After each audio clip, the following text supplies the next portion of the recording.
região de Paris. O Roundup Ready foi especialmente formulado para trabalhos de grande porte. Essa é a nova versão do produto. Aqui diz que é biodegradável.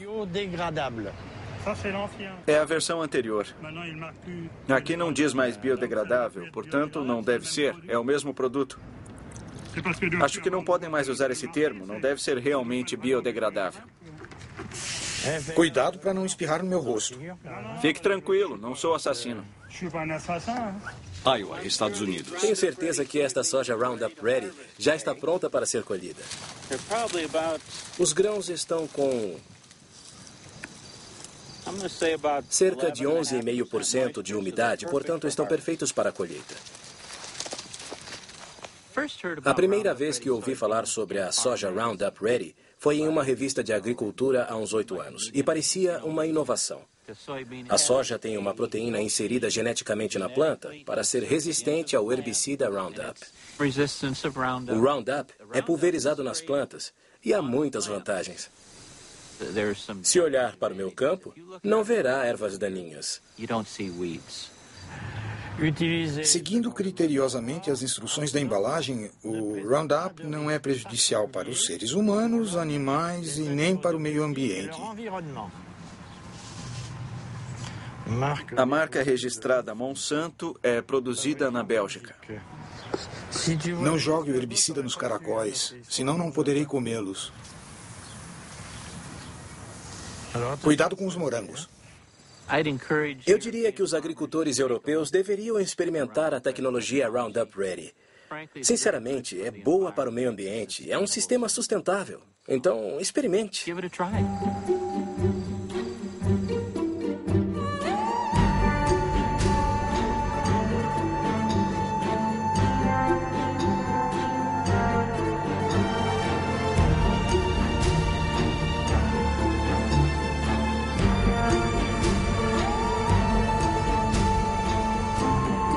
O mundo segundo a Monsanto.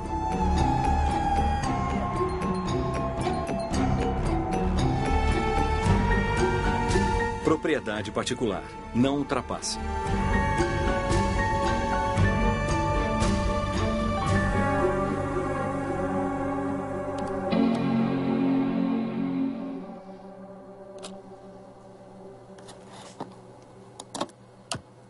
Monsanto. Durante mais de 20 anos, andei pelo mundo e em toda parte ouvia falar dessa multinacional americana. Mas o que ouvi nem sempre foi positivo. Para saber mais, naveguei pela internet durante meses e comecei a juntar as peças do quebra-cabeça. No website, a Monsanto se posiciona como uma empresa de agricultura cujo objetivo é ajudar agricultores a produzir alimentos mais saudáveis e reduzir o impacto da agricultura sobre nosso meio ambiente. Seu carro-chefe é o Roundup, o herbicida mais vendido no mundo nos últimos 30 anos.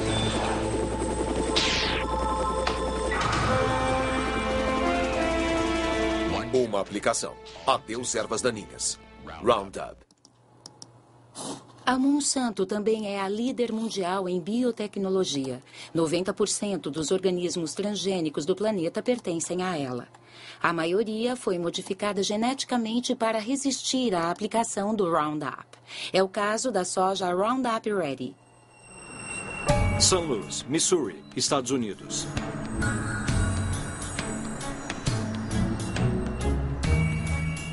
Os alimentos transgênicos da Monsanto invadiram o planeta. Mas nunca um produto despertou tanta polêmica e protestos ardorosos. Por quê? Afinal, o que está em jogo com os transgênicos? O passado da empresa poderia esclarecer quem ela é ou diz ser atualmente? Fundada em 1901 em St. Louis, Missouri, nem sempre atuou no setor de agricultura e era uma das maiores indústrias químicas do século XX. A química trabalha para você. E certamente a Monsanto está trabalhando para você. Monsanto, onde a química criativa faz maravilhas por você. As maravilhas apregoadas neste comercial fizeram da Monsanto uma das empresas mais controversas da era industrial. Plástico poliestireno. Agente laranja. Aspartame. Hormônio de crescimento bovino. PCBs ou bifenilas policloradas. Esses óleos criados quimicamente e usados no mundo todo para refrigeração e lubrificação de equipamentos elétricos foram as joias da coroa da Monsanto por mais de 50 anos. Nos Estados Unidos eram conhecidos como Aroclor, na França como Piralene e Clofen na Alemanha, até serem banidos no início da década de 80. Monsanto PCB.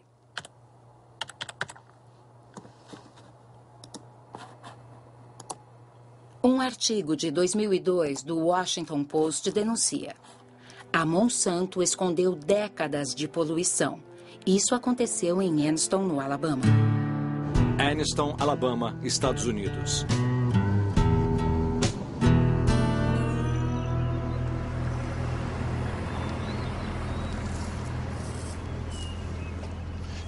Terry era meu irmão caçula. Ele morreu em 1971 de câncer no cérebro, tumor no cérebro, câncer de pulmão e problemas cardíacos. Ele tinha 16 anos. Nos últimos 3 anos, perdi a maioria dos meus amigos e todos morreram de doenças como o câncer, diabetes, hepatite, doenças provocadas ou relacionadas aos PCBs.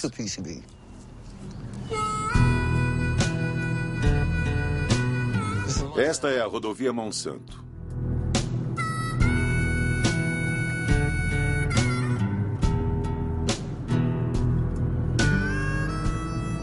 Esta é a região de negros. Eles ainda vivem aqui, apesar de todas as casas terem sido contaminadas. Aquele jardim à direita foi limpo há 6 meses.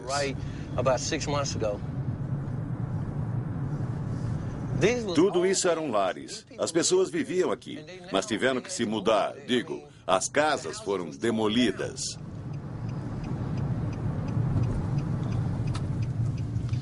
Essa é a casa onde meu irmão morreu, a casa onde cresci.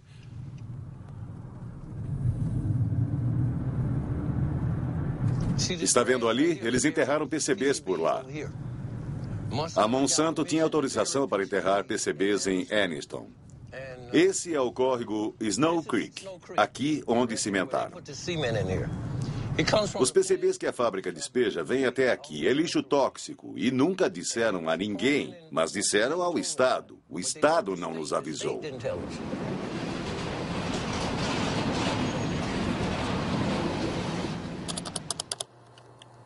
PCB Monsanto sabia.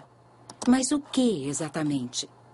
Uma organização para a proteção do meio ambiente em Washington, D.C., liderada por Ken Cook, colocou na internet arquivos internos da Monsanto. A maioria está classificada como confidencial. Confidencial. Leia e destrua. 1937. Exposição ao PCB provoca efeitos sistêmicos tóxicos e erupção cutânea acneica. Em 1961, 2 empregados tiveram sintomas de hepatite após a ruptura de uma tubulação em uma fábrica que usava PCBs. Em 1966, os cientistas da Monsanto colocaram peixes nas águas do Snow Creek. Em 3 minutos e meio, todos estavam mortos. Poluição, memorando enviado aos executivos de vendas em 1970. Este é o documento que realmente nos conta a história. Aqui eles dizem: não podemos admitir a perda de nenhum dólar sequer em faturamento. Os moradores de Anniston não foram avisados sobre o lixo tóxico que lhes foi infligido, porque eles não queriam perder nenhum dólar. E somente quando os representantes legais dos cidadãos de Anniston forçaram a Monsanto, juridicamente, a apresentar esses documentos secretos internos, que soubemos o que eles sabiam. Eles sabiam de toda a verdade desde o início. Eles mentiram, esconderam os fatos de seus vizinhos, em muitos casos esconderam das autoridades. E quando informaram essas autoridades que exigiam medidas imediatas, as autoridades, em vez de ficar ao lado do povo que foi envenenado, ficaram ao lado da empresa, ao lado da Monsanto. Isso é absolutamente monstruoso e imperdoável.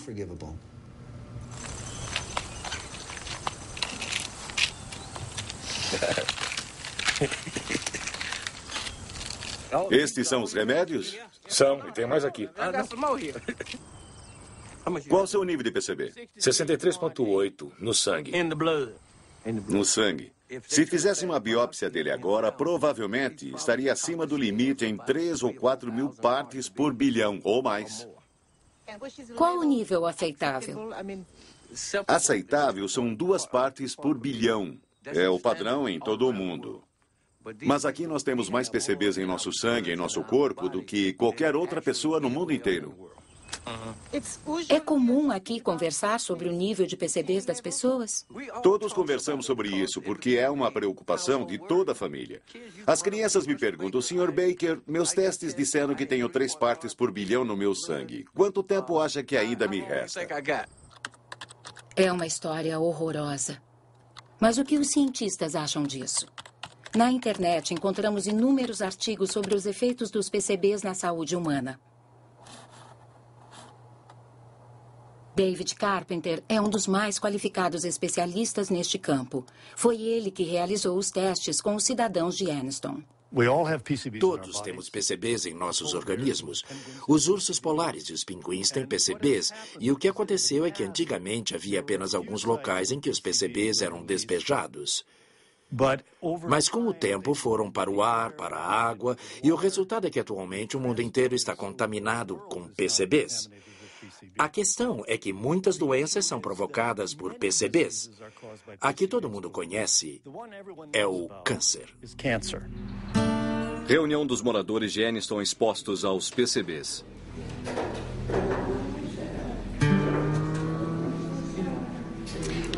Os resultados dos meus testes foram 202 partes por bilhão no meu organismo.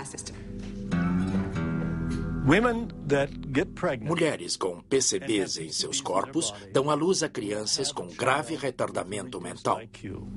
29,6. Provocam redução das funções tireoidianas. Mais de 1.800. Provocam alterações nos hormônios sexuais. Só peço que me deixem morrer em paz. Morrer em paz. E eles irão pagar pelo que fizeram conosco.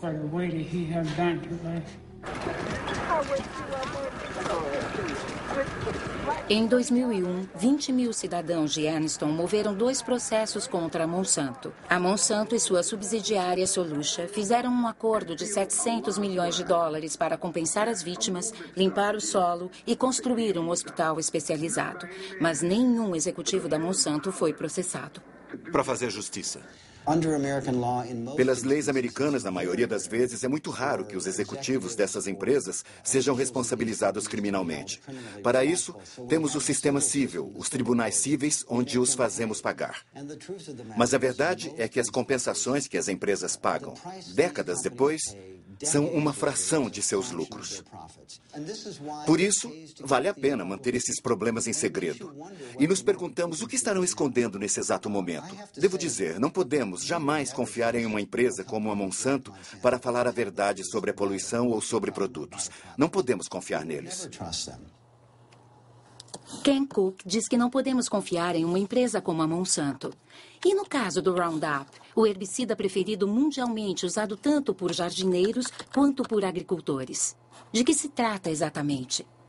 Roundup é o nome comercial que a Monsanto deu ao glifosato, assim chamado herbicida não seletivo ou mata-mato, porque ele destrói todas as plantas. Vendido pela primeira vez em 1974, deve seu tremendo sucesso à afirmação da Monsanto de que é biodegradável e bom para o meio ambiente. Esse é Roundup, o primeiro herbicida biodegradável. Destrói as ervas daninhas desde a raiz, mas deixa o solo e o osso do Rex livres de poluição. Roundup, o assassino de ervas daninhas. Roundup biodegradável. Ken Cook estava certo. A empresa foi considerada culpada por propaganda enganosa 2 vezes. A primeira vez foi em Nova York, em 1996, e a segunda na França, em 2007. Os juízes concluíram que as frases biodegradável, deixa o solo limpo e respeita o meio ambiente eram propaganda enganosa. Segundo um especialista, um teste conduzido pela própria Monsanto provou que apenas 2% do produto havia sido assimilado após 28 dias. É por isso que a Monsanto retirou a palavra biodegradável das embalagens. Mas isso não é tudo. Muitos estudos científicos provaram que o Roundup é altamente tóxico. Por exemplo, ele provoca disfunções na divisão celular, como mostra o estudo do professor Robert Bellet.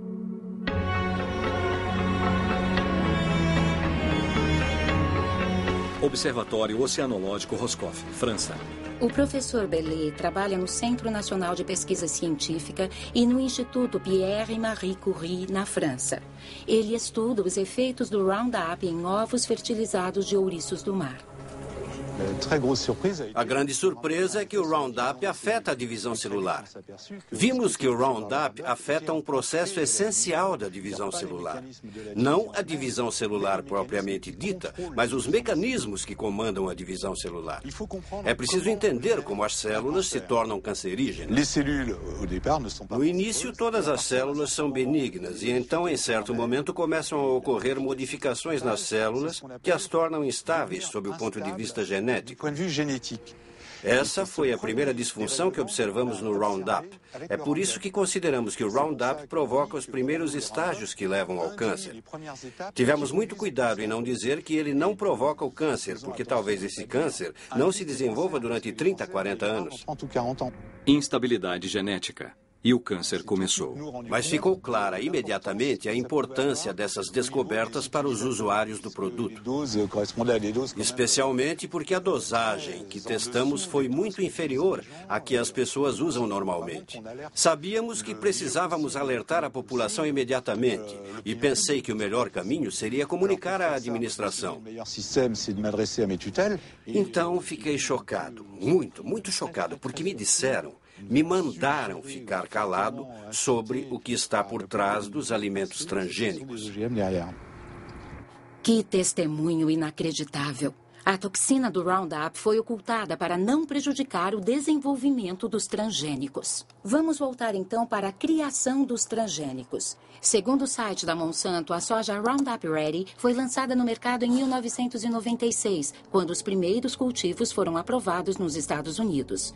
Os agricultores que usaram essas sementes pertenciam à Associação Americana da Soja, cujo endereço está no site da Monsanto. John Hoffman é seu vice-presidente e defensor ardoroso da biotecnologia. Na primavera, eu pulverizo com uma aplicação de Roundup para matar as ervas daninhas que nascem no começo da estação. E após 6 a 7 semanas, faço uma segunda aplicação para ficar livre dessas pragas por 1 ano. Quando não havia a tecnologia Roundup e as plantações tinham ervas daninhas, precisávamos andar pelos campos e arrancá-las à mão. Era mão de obra intensiva. Agora, o sistema de soja Roundup Ready me economiza tempo e dinheiro. Sem dúvida, esta nova maravilha da Monsanto tem de tudo para seduzir os agricultores. Mas como ela funciona? Como pode uma planta de soja sobreviver às aplicações do Roundup? Essa é uma célula de soja. Em seu núcleo está o DNA que contém o código genético dos grãos. Para criar os seus transgênicos, a Monsanto rompe a barreira das espécies usando um gene resistente ao Roundup produzido a partir de uma bactéria. Esse gene é colocado em partículas microscópicas de ouro que são bombardeadas nas células de soja com uma arma. O gene penetra no DNA e dá origem a uma proteína que torna a planta resistente ao Roundup. Quando o herbicida é pulverizado nos campos, mata todas as ervas daninhas, deixando as plantas de soja intactas. É, sem dúvida, uma incrível conquista tecnológica. Mas esses grãos de soja fabricados para resistir a um herbicida poderoso vão acabar em nossos pratos. Devem ter sido rigorosamente testados antes de seu lançamento no mercado. Quem era o ministro da Agricultura naquela época? Dan Glickman, ministro da Agricultura no governo de Bill Clinton, de 1995 a 2000. Washington, D.C., Estados Unidos. O que percebi nos primeiros anos em que estive envolvido com a regulamentação da biotecnologia é que havia um sentimento geral no agronegócio e internamente em nosso governo, nos Estados Unidos, de que se você não marchasse em fileira cerrada a favor de aprovações rápidas de produtos biotecnológicos de cultivos transgênicos, então você seria, de certa forma, anti-ciência e anti-progresso. Sinceramente, acho que havia uma porção de gente no setor da agricultura industrial a quem não interessava as análises e testes que provavelmente deveríamos ter efetuado, pois tinham investido muito dinheiro nos produtos e, certamente, quando me tornei ministro e responsável pelo Departamento Regulatório da Agricultura, havia muita pressão sobre mim para não me empenhar muito no assunto, digamos assim.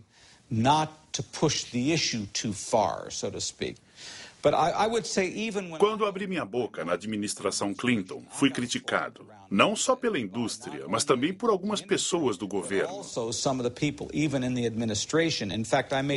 Na verdade, fiz uma vez um discurso no qual dizia que precisávamos pensar com cuidado sobre a regulamentação dos transgênicos. E algumas pessoas dentro da administração Clinton, principalmente da área do comércio, ficaram muito chateadas comigo. Como pode o ministro da Agricultura questionar nosso regime regulatório?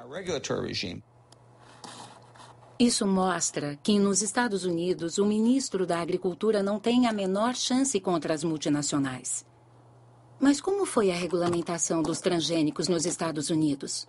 A norma mais importante foi emitida pela FDA, a Administração de Alimentos e Medicamentos, que é responsável pela regulamentação da segurança de alimentos e medicamentos. Título: Alimentos derivados de novas variedades de plantas. Data: 29 de maio de 1992. Princípio 1.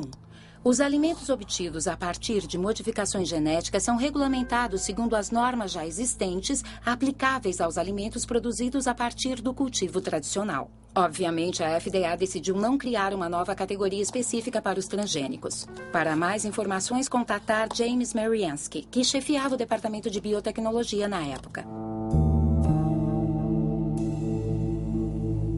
Cidade de Nova York, Estados Unidos.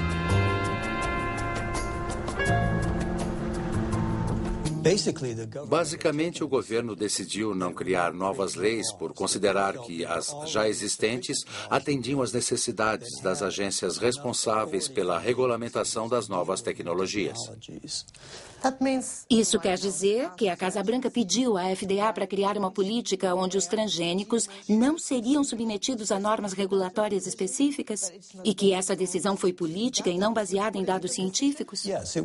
Sim, foi uma decisão política e uma decisão mais ampla que não se aplicava apenas a alimentos, mas a todos os produtos de biotecnologia. Inacreditável. James Mariansky admite que a regulamentação dos transgênicos foi uma decisão política e não científica. Mas como exatamente justificaram essa decisão?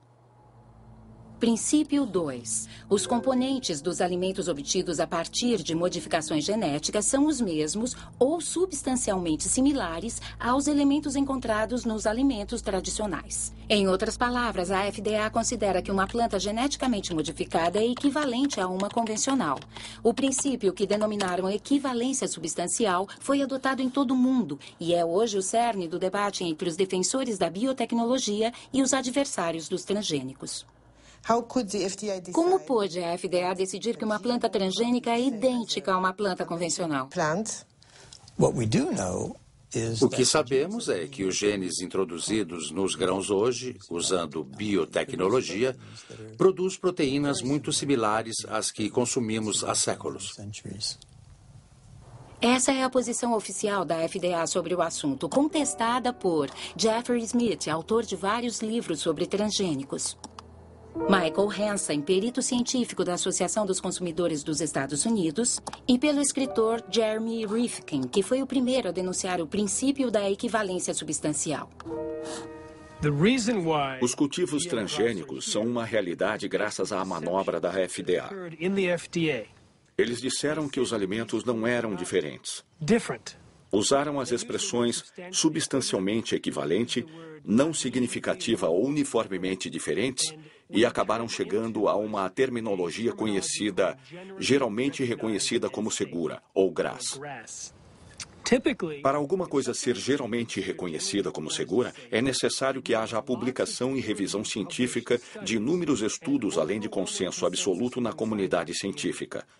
Com os transgênicos não houve nenhum dos dois. O que a FDA estava dizendo é que se introduzíssemos um gene em uma planta, esse gene era DNA. E como temos uma longa história de consumo de DNA, podemos dizer que essas plantas são GRAS. Tentamos dizer que essas coisas deviam ser consideradas como aditivos alimentares. Quando você quer introduzir um novo corante em um alimento em proporções mínimas, ou um conservante, ou qualquer outra substância química, isso é considerado um aditivo alimentar. E você precisa submeter o seu produto a uma infinidade de procedimentos para provar que ele atende às normas de segurança. Mas quando você usa engenharia genética que pode provocar diferenças inimagináveis naquela planta, eles não exigem nada. Aqui em Washington, se você fosse tomar um drink em um daqueles bares frequentados por lobistas, todos ririam da sua cara. Saberiam que é uma piada se falar da equivalência substancial. Isso foi simplesmente uma manobra para atender às necessidades daquelas empresas, principalmente a Monsanto, que precisavam aprovar e lançar rapidamente seus produtos com o mínimo de interferência por parte do governo. E devo dizer que eles foram muito eficientes em expressar seus interesses. Eu me recordo de reuniões onde os cientistas da Monsanto se encontraram com os cientistas da FDA, nas quais foram apresentadas todas as modificações que estavam sendo feitas e de que forma, e basicamente o que os cientistas da Monsanto diziam é que esses produtos deviam ser regulamentados. Nunca vi uma situação como esta, em que uma empresa tenha uma influência tão poderosa sobre os níveis mais altos de poder de decisão de regulamentação, como no caso da Monsanto com seus transgênicos no governo. Nesta cobertura jornalística, vemos a visita de George Bush Sr. a uma fábrica da Monsanto 9 anos antes do lançamento da soja Roundup Ready. Eu vou mostrar alguns procedimentos que realizamos quando transferimos genes de um organismo para outro. E o senhor vai efetuar na prática as manipulações que fazemos no laboratório, onde retiramos o DNA, selecionamos e combinamos diferentes partes. E depois... Depois juntam. Isso, depois juntamos. Este tubo de ensaio contém DNA proveniente de uma bactéria. O DNA tem a mesma aparência, seja ele de uma planta ou de um animal. Entendo. E com isso, o que você vai obter? Uma planta mais forte ou uma planta que resiste... Neste caso, uma planta que resiste ao herbicida. Entendi. Temos um herbicida fabuloso. Essa é a química. Quando George Bush Sr. fez seu tour pela fábrica, era o vice-presidente de Ronald Reagan. Para esse governo, a palavra de ordem era desregulamentação. A intenção era expandir a indústria, eliminando o que a Casa Branca chamava de obstáculos burocráticos, como testes de segurança ambiental e de saúde pública, que eram exatamente os problemas da Monsanto. No momento, estamos com uma solicitação no Ministério da Agricultura para testar o produto pela primeira vez em uma fazenda em Illinois este ano. E estamos ficando doidos com isso. Os gastos aumentam e nada acontece. Devo dizer que não podemos nos queixar da forma que o Ministério lida com isso. Estão procedendo corretamente porque é tudo muito novo e querem ter certeza do que estão fazendo. Mas se até setembro não tivermos autorização, poderemos dizer algo diferente. Podem falar comigo. Estamos no ramo de desburocratização. Talvez possamos ajudar. Em 1988, quando George Bush Sr. foi eleito presidente dos Estados Unidos, Dan Quayle foi o novo vice-presidente. 4 anos depois, anunciou a política americana em relação aos transgênicos, que foi redigida exatamente como a Monsanto havia idealizado. O passo que estamos dando faz parte do programa deste governo para a liberação de regulamentações que se encontra agora em sua segunda fase. Os Estados Unidos são hoje o líder mundial em biotecnologia e pretendemos continuar a sê-lo. Somente em 1991, esta indústria respondeu por um faturamento de 4 bilhões e até o ano 2000 prevê-se que atinja o patamar dos 50 bilhões. Isto é, se conseguirmos conter o excesso de regulamentações desnecessárias. Você acha que foi uma conspiração? Conspiração é uma palavra muito forte. Sob o ponto de vista corporativo, foi um golpe brilhantemente executado. Um senhor chamado Michael Taylor foi nomeado administrador adjunto da FDA exatamente na época que a política estava para ser definida. Quem é Michael Taylor? Na internet temos apenas uma imagem deste homem que exerceu seu poder de uma forma muito discreta. Atualmente ele lidera a Fundação Recursos para o Futuro.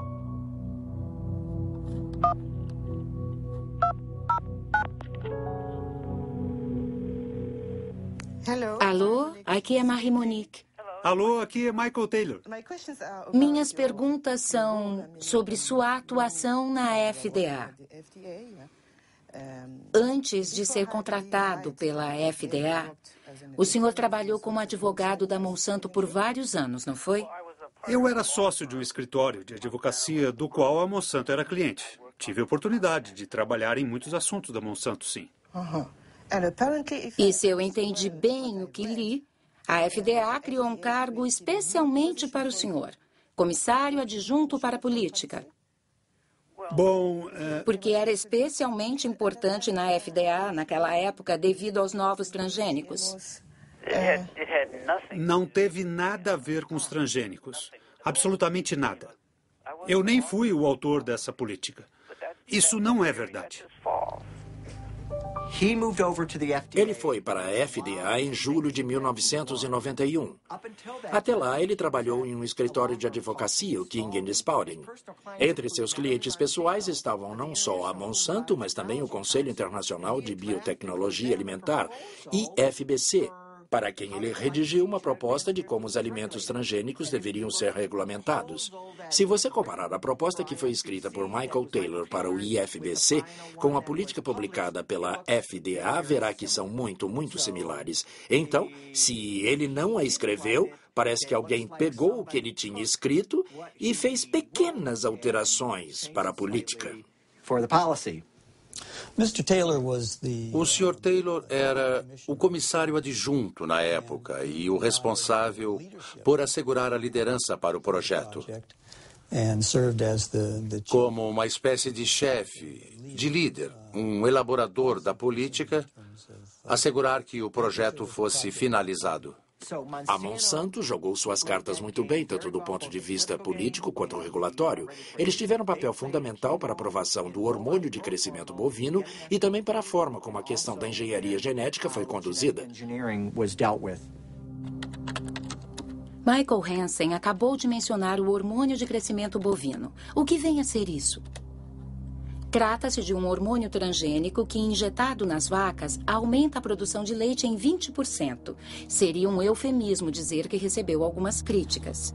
Os hormônios ameaçam nossa saúde. Veneno mortal. Manipulação. Chamado RBGH, hormônio de crescimento bovino recombinante, a Monsanto começou a vendê-lo para produtores de laticínios em 1994, sob o nome comercial Posilac. Propaganda para produtores de laticínios. Posilac é o novo produto mais testado da história. Você sentirá rapidamente os resultados extraordinários que ele proporciona. Fazenda Experimental Monsanto. Em 1985, a Monsanto solicitou à FDA a aprovação do lançamento do Posilac. Os peritos do Centro de Medicina Veterinária da FDA revisaram os testes que a empresa realizou com rebanhos experimentais. O veterinário responsável pela revisão desses testes era Richard Burroughs, que afirmou que funcionários da agência regulatória omitiram e suprimiram dados. Estado de Nova York, Estados Unidos.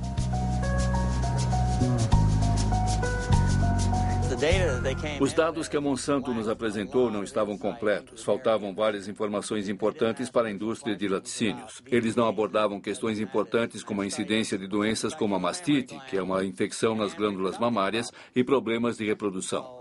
Quando os primeiros dados chegaram e viu que estava faltando, disse: ok, pessoal, vocês precisam voltar e coletar mais informações.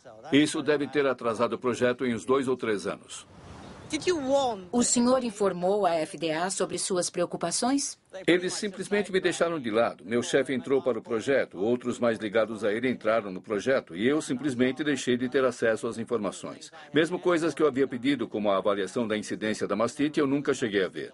Porque quando você está no caminho deles, eles te afastam. Fui jogado para escanteio e depois me demitiram. Um dia me levaram até a porta e disseram simplesmente que meus dias na FDA tinham chegado ao fim. O senhor foi ameaçado? Fui. Principalmente pelo advogado da Monsanto. Quando eu processei a FDA, o advogado da Monsanto disse para meu advogado que se eu usasse qualquer segredo da empresa em minha defesa, eles iriam me processar. No fim, a FDA foi forçada a readmitir esse veterinário íntegro.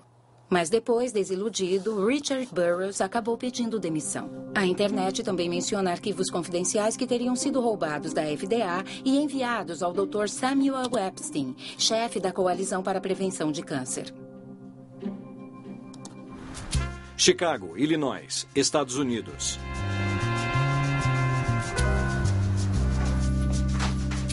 Em 1990, Samuel Epstein publicou um artigo no The Milkweed, o jornal mais importante da indústria de laticínios, editado por Pete Harding. O artigo era baseado nos documentos confidenciais que os dois haviam analisado. Um dia, acho que foi em outubro, cheguei ao meu escritório e vi uma caixa enorme, cheia de documentos. Vinha de Washington, mas não havia remetente.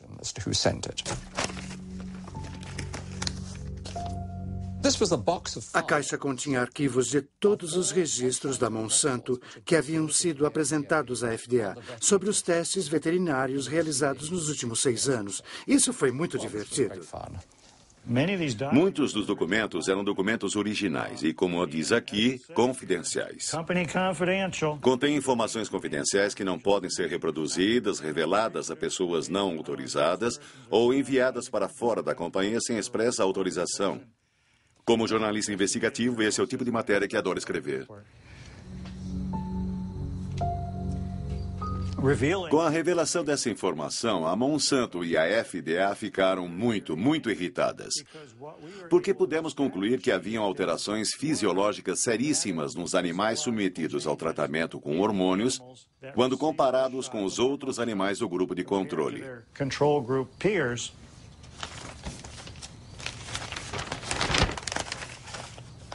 Por exemplo, o tamanho dos ovários das vacas que receberam os hormônios sintéticos de diferentes grupos de tratamento aumentou em 34%, 42% e 44%.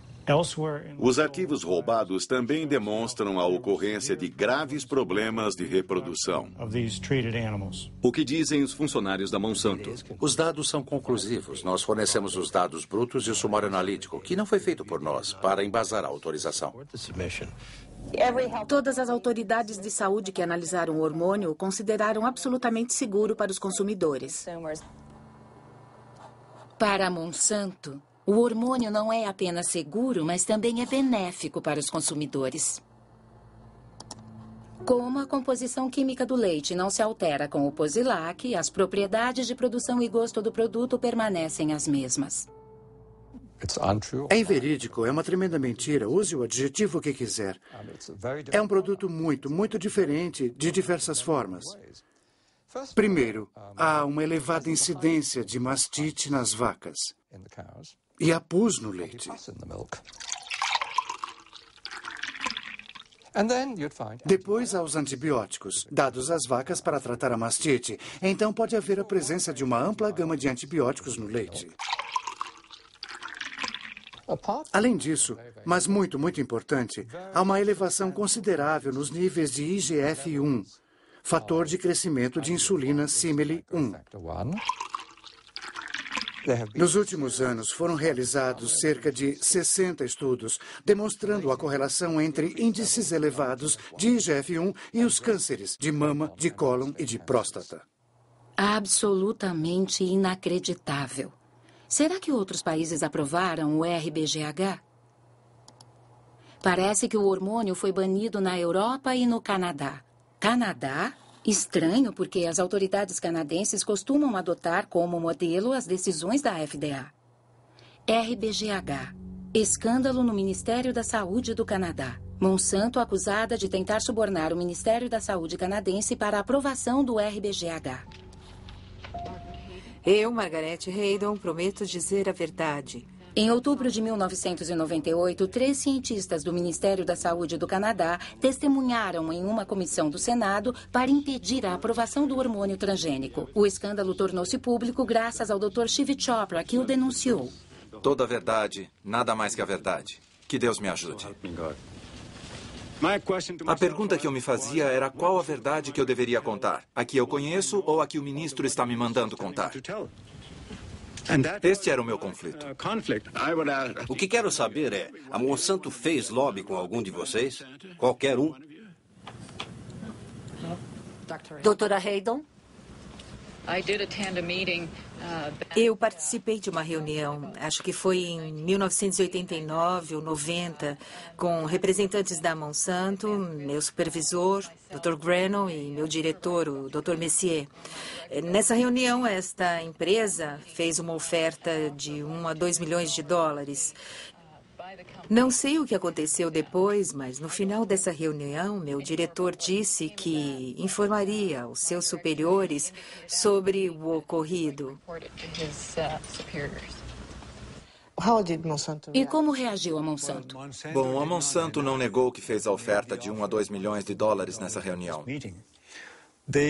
Mas depois eles tentaram dizer essa verba era para fazer mais pesquisas no Canadá, para testar mais vacas, o que fosse preciso. Mas isso foi o que aconteceu no Canadá e o hormônio não foi aprovado. E com base nas revelações do Canadá, o Parlamento Europeu vetou-o para sempre. Agora, de repente, nós 3, Margaret Haydon, Gerard Lambert e eu, fomos demitidos por desobediência. Foram despedidos? Os 3. Agora a nossa briga é no tribunal. Digam não ao hormônio de crescimento bovino. O Congresso dos Estados Unidos também abriu uma investigação a pedido dos opositores do RBGH que não aceitavam a proibição do rótulo sem RBGH nas embalagens de leite. Mas o mais curioso é que essa investigação nunca foi concluída. Hormônio de crescimento bovino, o BGH, testa a aceitação da engenharia genética pelos consumidores. No lixo! Joga no lixo! O hormônio bovino foi a primeira grande aplicação da biotecnologia na indústria alimentícia. E a Monsanto é uma corporação extremamente poderosa, com muitas ramificações nos primeiros escalões do governo e órgãos regulatórios. Acho que a ética predominante no governo federal era: a biotecnologia é tão importante que não podemos deixar que questões menores, como a saúde das pessoas e dos animais, a atrapalhem. A FDA o aprovou porque muitas pessoas que ocupavam posições-chave na Monsanto vieram para a FDA e conseguiram sua aprovação. É como portas giratórias, como uma hélice, uma espiral. Portas giratórias? Sim, portas giratórias. As portas giratórias não ocorrem apenas na agricultura, mas em muitas áreas. Donald Rumsfeld era o presidente da Cereal, que era uma subsidiária da Monsanto. Por favor, use as portas giratórias. O ex-embaixador do comércio, Mickey Cantor, foi para o Conselho de Administração da Monsanto. Por favor, use as portas giratórias. O juiz Clarence Thomas, da Suprema Corte, também trabalhou para a Monsanto. Portas giratórias da Monsanto. Vejamos o que estava acontecendo em 1999. Linda Fisher saiu da Agência de Proteção Ambiental e foi para Monsanto. Michael Friedman foi da FDA para Monsanto. Marcia Hale e Josh King da Casa Branca para Monsanto. Margaret Miller da Monsanto para a FDA. William Ruckelshaus da EPA para Monsanto, sem esquecer Michael Taylor, que foi e voltou várias vezes. Quando sua missão na FDA foi cumprida, o senhor voltou para Monsanto e se tornou vice-presidente de relações com a comunidade. Certo. Então não há conflito de interesses para o senhor? Não. E, de novo, regras são regras. E eu sempre atuei dentro das regras. Acho que, em termos de aceitação pela população, a empresa cometeu um erro atrás do outro. Se você está criando uma estratégia para levar o público a entender e aceitar uma nova tecnologia, fazer a primeira aplicação dessa tecnologia em um produto como o leite, do qual temos muito mais do que precisamos, ajudou a criar, sabe, um clima de... Suspeita. Sim, suspeita. A ideia de que em nenhum alimento transgênico as empresas não precisam submetê-lo à aprovação da FDA como é exigido na Europa é insuficiente. Não basta para obter a confiança e a aceitação pública. Eu, pessoalmente, disse que o Congresso deveria mudar a lei. Deveria ser criado um sistema de notificação obrigatória, assegurando que cada produto seja avaliado pela FDA e que esta emita um parecer sobre sua segurança. Eis um testemunho interessante. Parece que Michael Taylor tem algumas reservas sobre a política que ele próprio assinou em 1992. E quanto aos cientistas da FDA? Houve consenso sobre a regulamentação dos transgênicos? Documentos da FDA mostram que a entidade ignorou as advertências de seus próprios cientistas. Escrito por Steven Drucker. Iowa, Estados Unidos. O advogado Steven Drucker representa a coalizão das associações sem fins lucrativos, ONGs. Ele processou a FDA e a forçou a quebrar o sigilo de seus arquivos internos sobre os transgênicos. Recebemos mais de 44 mil páginas dos documentos da FDA que revelaram que a FDA vinha mentindo para o mundo, pelo menos desde 1992, se não antes. Mas eles continuaram a mentir e ainda mentem. Eles afirmam que houve um consenso absoluto na comunidade científica sobre os alimentos transgênicos serem tão seguros quanto seus equivalentes convencionais e que houve comprovação científica suficiente para corroborar esse consenso. Ambas as afirmações são grandes mentiras. Por exemplo, o Dr. Louis Preble, do grupo de microbiologia da FDA, escreveu: há uma grande diferença entre os tipos de efeitos inesperados que ocorrem no cultivo tradicional e aqueles encontrados na engenharia genética. O Dr. Preble também salientou em seu memorando que alguns aspectos da engenharia genética podem ser ainda mais perigosos. A preocupação que diversos cientistas da FDA expressaram era tão clara e inequívoca que a executiva da FDA responsável por reunir e avaliar as informações dos cientistas, doutora Linda Cao, escreveu um memorando para o coordenador de biotecnologia da FDA, Dr. James Mariansky. Segundo arquivos da FDA, cujo sigilo foi rompido recentemente, houve muitas críticas dos próprios cientistas da casa, dos cientistas da FDA, à política de regulamentação dos transgênicos. Houve, por exemplo, um memorando enviado para o senhor por Linda Cao. Certo. Ela afirmou: os processos de engenharia genética e cultivo tradicional são diferentes. E cultivo tradicional são diferentes. E segundo os peritos da agência, levam a riscos diferentes. A riscos diferentes. Acontece que nós tínhamos muitas pessoas com diferentes pontos de vista. A Linda Cao efetivamente escreveu isso em seu memorando, mas, na verdade, quando terminamos a política de regulamentação, todos os cientistas concordaram com ela. Agora, claro que a FDA avaliou a engenharia genética, mas não tinha informação sobre o fato de que o simples uso das técnicas poderia resultar em produtos com qualidade ou níveis de segurança diferentes. Mesmo antes das advertências de seus próprios cientistas, a FDA teve um aviso muito claro, porque o primeiro suplemento alimentar transgênico lançado nos Estados Unidos provocou uma enorme epidemia. O senhor se lembra do que aconteceu em 1989 com o triptofane? O senhor se lembra? Lembro. Era um produto de engenharia genética. Sabemos que é um aminoácido e... Certo. Que matou dezenas de pessoas e deixou centenas doentes. Causou uma epidemia de uma doença rara chamada EMS, esclerose múltipla. Isso. E muitas pessoas morreram. Sim, mas também temos... 37. E mais de 1.000 incapacitadas. O senhor se lembra? Claro que lembro. E o senhor disse que, para a FDA, a causa do EMS ainda era desconhecida, mas que não se podia eliminar a transgenia. O senhor disse o que eu acabei de ler? Disse. Surpreendente. James Mariansky não pode descartar a possibilidade de que seja a própria manipulação genética a responsável por efeitos colaterais inesperados. Mas ele não fez nada. Será que cientistas independentes avaliaram esta questão que é crucial para os consumidores? Arpad Pusztai, cientista reconhecido mundialmente, perdeu seu emprego quando alertou sobre alimentos transgênicos. 1998. Aberdeen, Escócia.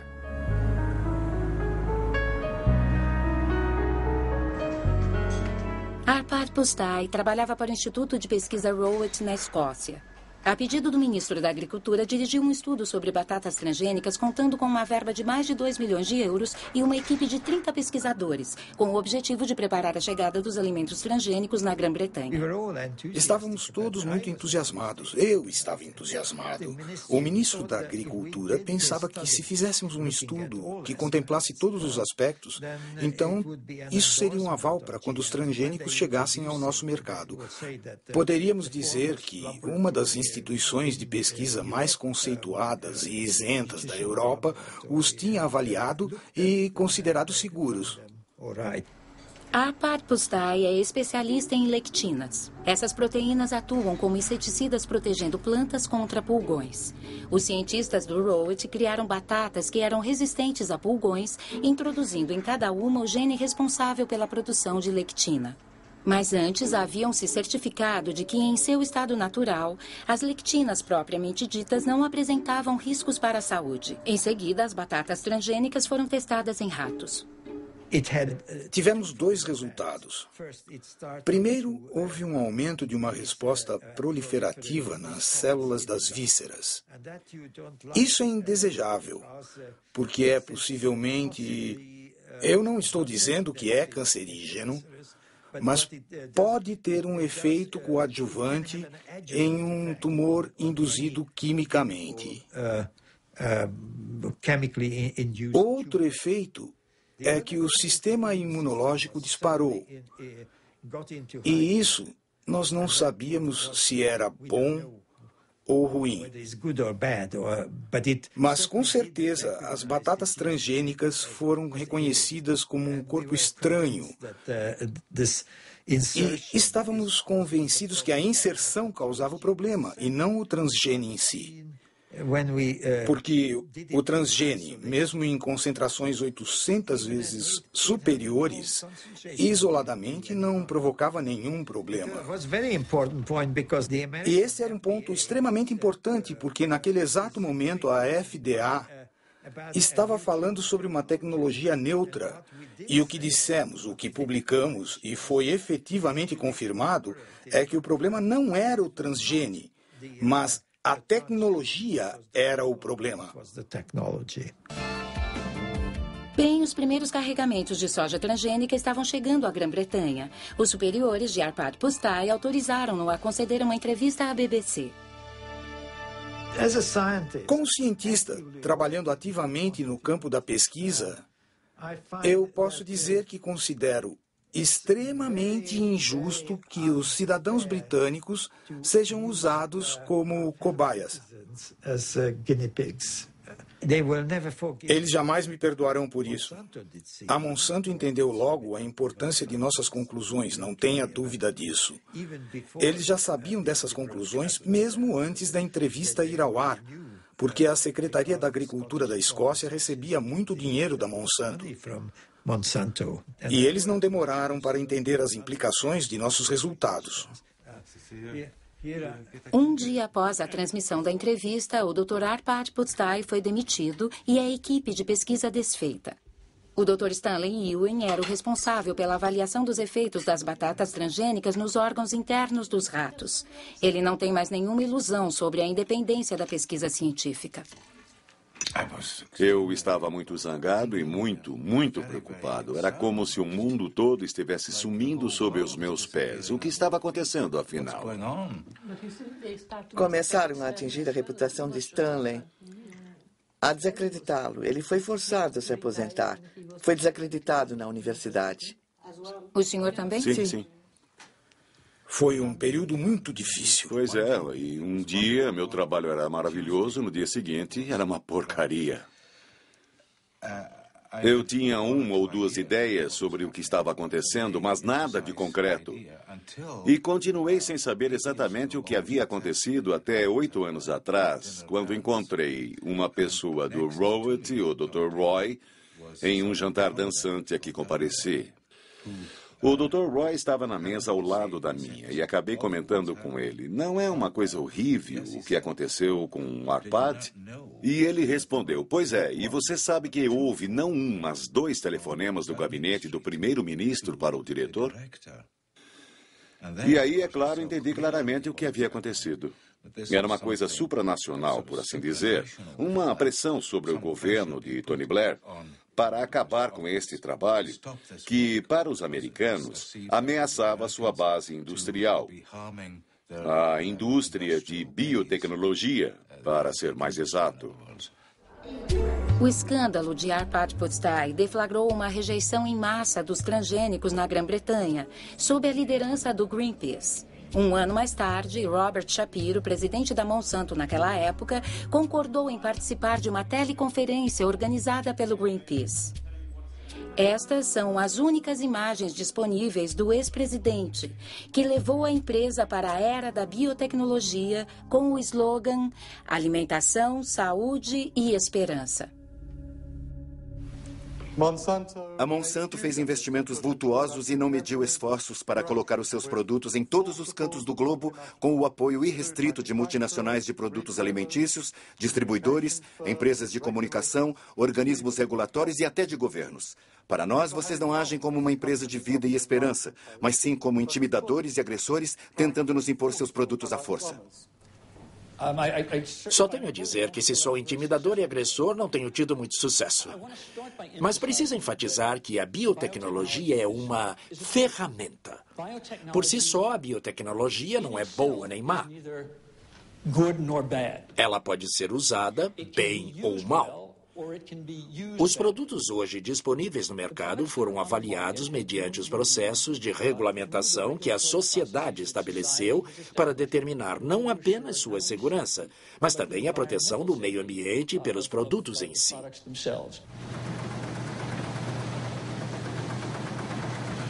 Após 10 anos de participação no mercado, a soja Roundup Ready representa 90% de toda a soja plantada nos Estados Unidos. Na verdade, 70% dos alimentos hoje disponíveis no mercado americano contêm elementos transgênicos. Ao contrário da Europa, os consumidores americanos não podem fazer uma escolha consciente porque a rotulagem de transgênicos é proibida. E isto é consequência direta do princípio da equivalência substancial. Eu tenho um grão de soja na minha mão e posso até comê-lo. É muito seguro. Acho que a FDA acredita que, em termos de segurança alimentar, a soja transgênica é tão segura quanto qualquer outra variedade. E como a FDA tem certeza disso? Nos baseamos em todas as informações que a empresa forneceu para a FDA, que foram revisadas pelos cientistas da FDA. A empresa não tem qualquer interesse em criar um estudo que mascare os resultados. Como James Mariansky pode estar tão certo disso? Se eu digitar Monsanto, falsificação de pesquisas científicas, chego a 174 mil resultados de busca. Entre eles, um relatório da Agência de Proteção Ambiental dos Estados Unidos. Monsanto acusada de falsificar os resultados de pesquisa da cancerogenicidade das dioxinas. Nitro, Virgínia Ocidental, Estados Unidos. A história começou em Nitro, uma fábrica da Monsanto que produzia um poderoso herbicida chamado 2,4,5-T. Em 1949, uma explosão na fábrica provocou efeitos colaterais inesperados. 228 trabalhadores desenvolveram uma doença extremamente desfigurante, a chamada cloracne, provocada pela dioxina, subproduto altamente tóxico do 2,4,5-T.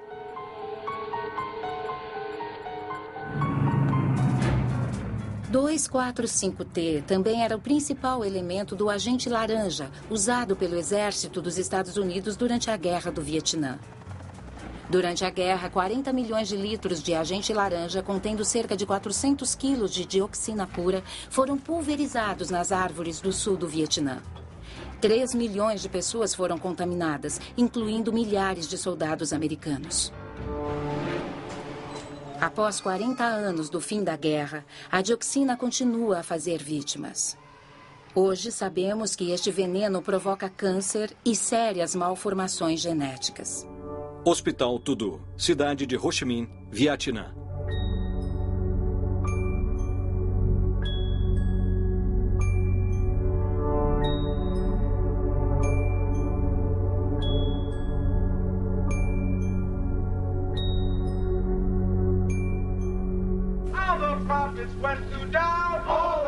Em 1978, enquanto veteranos americanos do Vietnã moviam uma ação contra o fabricante do agente laranja, a Monsanto patrocinou as pesquisas sobre os efeitos a longo prazo da dioxina.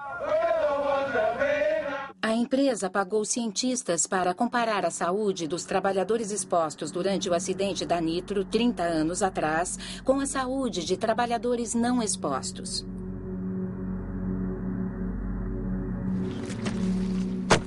Existem 2 peritos neste assunto.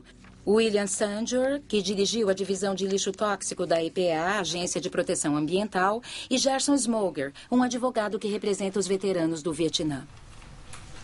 Em 1990, a doutora Kate Jenkins, minha colega na agência de proteção, escreveu um memorando dizendo que alegações foram feitas, que algumas das pesquisas realizadas pela Monsanto continham erros graves e que, se tivessem sido conduzidas corretamente, teriam apontado resultados opostos aos apresentados. A Monsanto mostrava que a dioxina não era um agente cancerígeno humano. Isso quer dizer que eles tinham as informações primeiro e que as manipularam para chegar aos resultados que desejavam. Isso é absolutamente... Uma pesquisa não se faz desse jeito. Nunca. Mas eles fizeram errado e chegaram aos resultados que queriam. Depois descobriu-se que pacientes de câncer de uma das pesquisas tinham sido relacionados como expostos à dioxina e essas mesmas 5 pessoas, em outra pesquisa, tinham sido relacionadas como não expostas. Quando você coloca todos esses cânceres na lista dos não expostos, parece que as pessoas não expostas estão contraindo tantos cânceres quanto as expostas. Aí você conclui, bom, não há diferença, é tudo igual.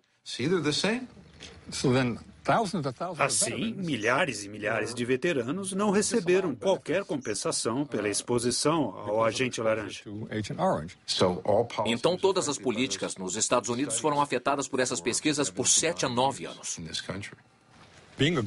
Como boa cientista e excelente colaboradora da EPA, e por sinal, uma pessoa absolutamente destemida, Kate Jenkins escreveu um memorando para a direção científica da EPA, pedindo-lhes que revisassem as 2 pesquisas e verificassem se haviam sido realizadas corretamente.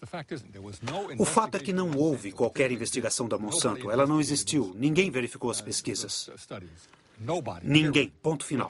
A única pessoa a ser investigada foi a Kate Jenkins, a denunciante. A pobre mulher teve sua vida transformada no inferno, foi perseguida, assediada, teve de mudar de emprego. Pensando na Monsanto hoje, quando eles dizem que os alimentos transgênicos são absolutamente seguros, o senhor confia? Não acredito em nada do que a empresa diz. Nada. Eu poderia talvez acreditar numa entidade independente que avaliasse essas afirmações, dependendo da efetiva independência e eficiência dessa entidade. Exatamente. Para provar a segurança da soja Roundup Ready, a Monsanto realizou uma pesquisa que foi apresentada em 1996 por uma publicação científica respeitada. O estudo propunha-se a avaliar os efeitos da soja transgênica na saúde animal, especificamente em ratos.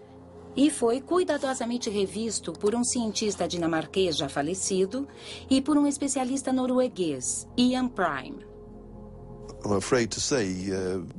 Lamento dizer que o valor científico deste estudo é muito pobre. É uma decepção, uma grande decepção. Principalmente porque este trabalho deveria dar respaldo ao princípio da equivalência substancial. Por exemplo, aqui diz que a alimentação dos animais proporcionou alguma certeza de que não haviam ocorrido mudanças significativas. Alguma certeza não é suficiente para mim. Eu não quero alguma certeza, eu quero 100% de certeza. Na página 723, eles dizem também que, exceto pela cor de um marrom mais escuro, os fígados têm aparência normal na necrópsia. Mas você não pode dizer isso sem examinar o interior do órgão, fazer secções mostrando no microscópio que não há diferença. Eles também usaram ratos mais velhos. Obviamente, se quiser evitar problemas, use animais adultos. Mas se você realmente quiser avaliar a ocorrência de alterações, deve usar animais mais jovens, é claro. De certa forma, podemos dizer que isso é tudo menos ciência, porque é uma porção de informações que deveriam ter sido apresentadas e sequer foram mencionadas. O senhor tentou ter acesso aos dados brutos? Eu não, mas um colega meu tentou, e foi extremamente frustrante. O tempo que ele passou indo de um escritório para outro, até finalmente ele receber um não como resposta. Se não houvesse nada a esconder, ver esse material não seria um problema. Pelo contrário, qualquer um se disporia a entregar os seus dados para que pudessem ser avaliados. Mas quando há uma recusa, você começa a suspeitar. Por quê? O que está acontecendo aqui?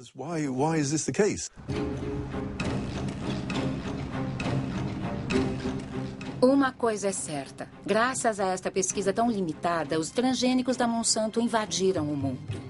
Principalmente na América do Norte e do Sul, Ásia e Austrália. Após apenas 10 anos, os cultivos transgênicos estão presentes em 250 milhões de acres. 70% são resistentes ao Roundup e 30% foram geneticamente modificados para produzir um inseticida chamado BT.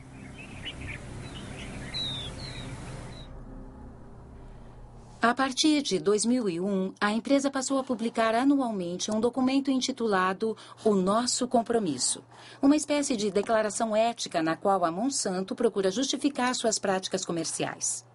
Mas no centro da oposição aos transgênicos está o assunto de patentes. Aqui a Monsanto chama sua propriedade intelectual, cujo objetivo é proteger seus investimentos. Protegendo o nosso investimento. Na América do Norte, todos os agricultores que compram sementes transgênicas devem assinar um acordo de tecnologia pelo qual se comprometem a respeitar a patente da empresa sobre o gene modificado. Cultivos transgênicos são protegidos pela lei de patente dos Estados Unidos. E por isso eu não posso guardar a semente para replantar no ano seguinte. Isto é uma proteção para a Monsanto, para as empresas de biotecnologia, porque elas investiram milhões e milhões de dólares para criar esta nova tecnologia. E como a Monsanto fica sabendo se alguém replantou as sementes?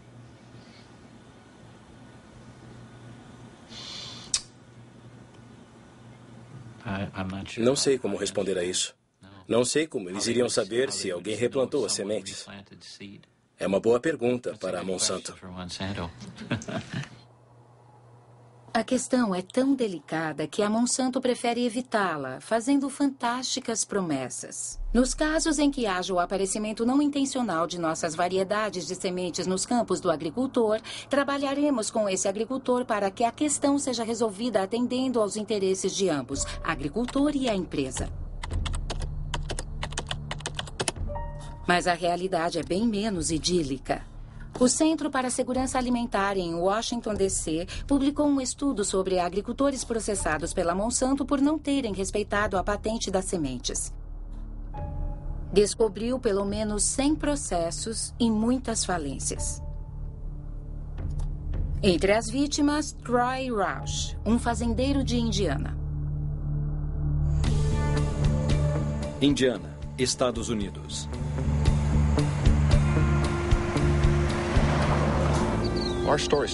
A nossa história começa em 1999. Um cavalheiro, e esse não é o melhor termo para descrevê-lo, apareceu na fazenda dos meus pais, dizendo ser um investigador particular contratado pela Monsanto para investigar agricultores que estariam guardando as suas sementes. E nos perguntou de forma bem direta se nós estaríamos fazendo isso. Dissemos que não. E mostramos todas as nossas compras de herbicidas e de sementes, os recibos, e dissemos inclusive onde os havíamos comprado, dizendo que ele podia ir às lojas e checar. Ele disse que não seria necessário. E o que aconteceu é que eles nos processaram. A Monsanto moveu um processo contra mim, meu pai e meus 2 irmãos. E nos apresentaram documentos que, segundo eles, seriam amostras retiradas de nossos campos. Quer dizer, para retirar as amostras, a Monsanto teve que invadir a nossa propriedade e roubar as amostras. Nesse ano, eu me lembro, tínhamos 492 acres plantados de soja Roundup Ready e tínhamos um contrato de sementes no qual os campos estavam claramente especificados. Não era problema, portanto, isolar os campos e todo mundo sabia disso. Por que então você fez um acordo com a Monsanto? Bom, depois de 2 anos e meio dessa situação, a família estava destruída. O estresse envolvido nisto, quer dizer, o que eles estavam ameaçando, na verdade, eram 5 gerações de trabalho. Se eles ganhassem o processo, tudo iria embora. Eles levariam tudo, tudo. Bom dia. Bom dia, senhor. Como está hoje? Bem, e você, David? Sobrevivendo? Tudo bem. Troy Roush e David Runyon cultivam soja convencional.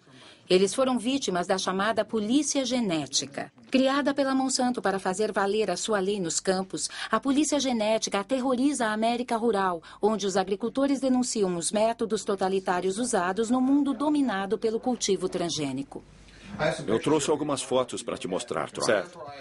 Isso foi o que eu fiz para impedi-los de entrar na minha fazenda de novo. Para impedir qualquer um de entrar. Foi em julho de 2003. Eles vieram até minha casa. Eram mais ou menos 7 horas da noite. Quem veio? Os empregados da Monsanto. Me deram seus cartões de visita e me fizeram uma porção de perguntas sobre o tipo de soja que eu cultivava, o tipo de milho que eu cultivava, onde eu vendia os meus produtos, e eu disse, podem parar, a nossa conversa acaba aqui. Pois é, eles mudaram tudo por aqui. Isso tem a ver com a relação de confiança que você desenvolve com os seus vizinhos, que não existe mais. Eu mesmo provavelmente só tenho 2 agricultores com quem converso que são mais próximos de mim. Vocês têm medo dos agricultores? Claro que sim. Não há defesa possível contra essa gente. Eles criaram uma industriazinha cujo único propósito é destruir a vida dos agricultores. Claro que temos medo. Então vocês têm medo de que um vizinho possa delatar vocês? Temos. Tem? Sim, tudo o que você tem que fazer é discar 1-800. Discar 1-800 Monsanto. Aliás, discar 1-800 Roundup. Eu me lembro deles incentivando os agricultores a usarem esse número gratuito para entregar os vizinhos. E por que a Monsanto faz isso? Para ter o controle. Sobre as sementes? Sim. Eles querem controlar as sementes, possuir a vida em si. O que quero dizer é que estamos falando da base da alimentação. Eles estão no processo de possuir os alimentos, todos os alimentos. Entre 1995 e 2005, a Monsanto comprou mais de 50 empresas de sementes no mundo inteiro. Essas empresas produziam milho, algodão, trigo e soja e também sementes de tomates, batatas e sorgo. Em toda a parte, as pessoas se preocupam com o monopólio da Monsanto, que a longo prazo ameaça dizimar todas as variedades não transgênicas. A Monsanto não concorda e fala apenas dos benefícios da biotecnologia, especialmente em países em desenvolvimento como a Índia.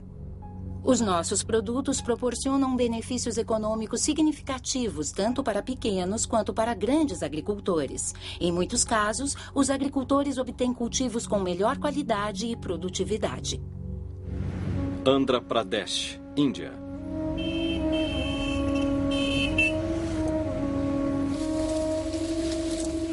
A Índia é o terceiro produtor mundial de algodão. Em 1999, a Monsanto comprou a Marico, a maior empresa indiana de sementes. 2 anos mais tarde, o governo indiano autorizou o lançamento do algodão BT sob o nome comercial de Bolgar. Trata-se de um produto transgênico para produzir um inseticida que repele as lagartas do algodão. Dia e noite, todo dia, Bolgar protege você. Essa é a força de Bolgar. Menos pesticida, maiores lucros. Sementes de algodão Bolgar. O poder de acabar com as pragas.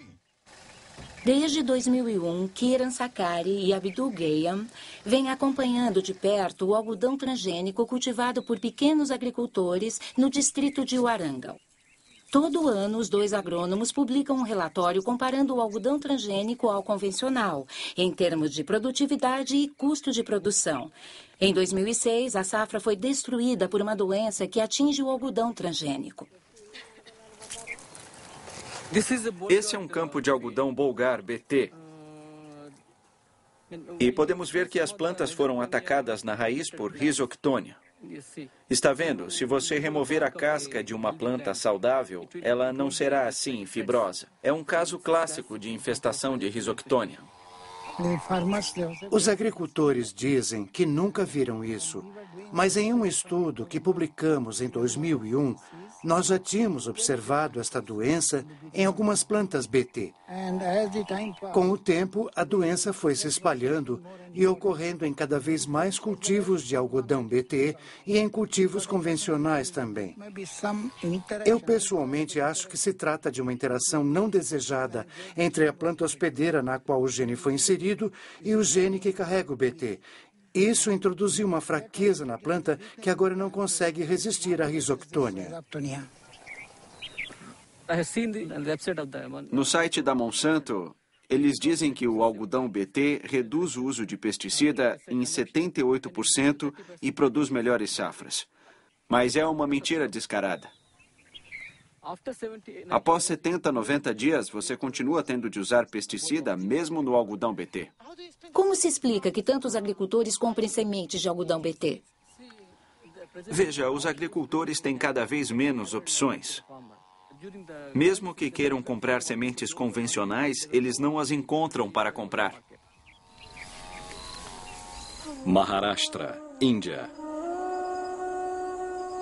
Atualmente, na Índia, a Monsanto controla quase todo o mercado de sementes de algodão e força os agricultores a comprarem as sementes a preços 4 vezes superiores aos das sementes convencionais. Pequenos agricultores se veem forçados a recorrer a agiotas, que cobram taxas de juros elevadíssimas. Quando a safra é ruim, o agricultor vai à falência, um círculo vicioso que está dizimando as aldeias da Índia.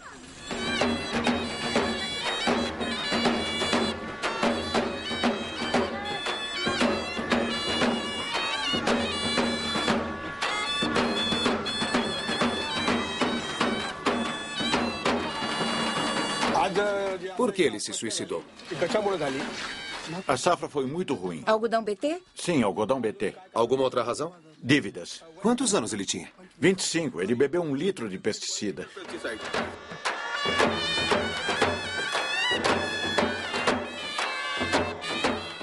Esse foi o primeiro suicídio? Não, o segundo.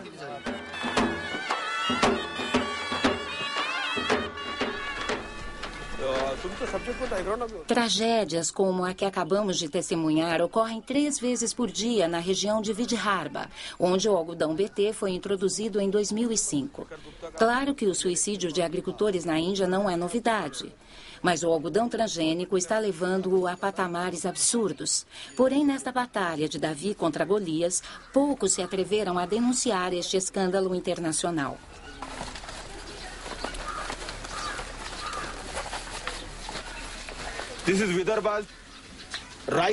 Este é o mapa do algodão cultivado na Índia. No primeiro ano, tivemos 600 suicídios, de junho de 2005 a junho de 2006. No segundo ano, que ainda não acabou, já tivemos 680 suicídios.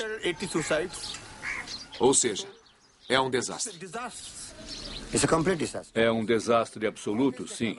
Todas essas tecnologias, seja genética ou biotecnológica, estão deixando os agricultores na total dependência do mercado, porque você tem que pagar muito mais pelas sementes e também tem que comprar pesticida. Eles dizem que não é preciso, que o BT dispensa pesticida, mas é uma grande mentira.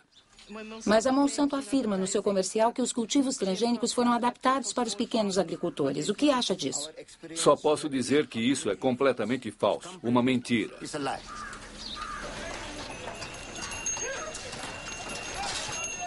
Neste dia, em dezembro de 2006, a rebelião começava a germinar no maior mercado de algodão do estado de Maharashtra. 3 dias mais tarde, explodiram os tumultos nos quais foram presos dezenas de pequenos agricultores, entre eles Kishore Tiwari. O preço que eles estão pagando é muito baixo. Todos os agricultores estão preocupados. Quanto você pediu emprestado? 52 mil rúpias de dívida. 60 mil rúpias. 50 mil rúpias. 20 mil rúpias. 50 mil rúpias. 15 mil rúpias. Quem vai deixar de plantar algodão BT no ano que vem?